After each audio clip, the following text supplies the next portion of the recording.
আগের মিনি ব্লগে তোমরা দেখেছো যে আমরা রেডি হয়ে ফুকেটে সাইট সিন করতে বেরিয়ে গেছিলাম। আর প্রথমেই গেছিলাম টাইগার পার্কে। এখানে এসে initially we were very excited, আমাদের খুব ভালোও লাগছিল বাঘের সাথে ছবি ভিডিও এসব তোলার পরে। কিন্তু যখন আমরা জানতে পারি যে বাঘগুলোকে সেডেটিভ দেওয়া হয়েছিল, তারপরে আমাদের মনটা খারাপ হয়ে গেছিলো আর আমরা বেরিয়ে পড়ি আবার বিগ বুদ্ধার দিকে।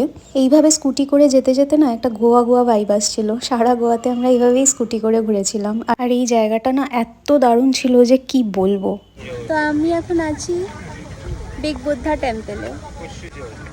Just amazing, isn't it? অনেকটা সময় বিগ বুদ্ধা টেম্পলে কাটানোর পরে আমরা চলে এলাম ফুকেটে, আমাদের যেখানে হোটেল ছিল। টং বিচ আর বাংলা রোডের খুব কাছেই আমাদের হোটেলটা ছিল। আর আমরা এখানেই ডিনারটা করে তারপরে বাংলা রোডে হাঁটতে হাঁটতে ঘুরে আসতে গেছিলাম। আর এখানকার যা যা ফেমাস সেই সবগুলো তো তোমরা নিজেরাই দেখতে পাচ্ছ চোখে, আমাকে আর নতুন করে তো কিছু বলতে হবে না। থাইল্যান্ডের নেক্সট পার্টগুলোর জন্য প্লিজ সাবস্ক্রাইব।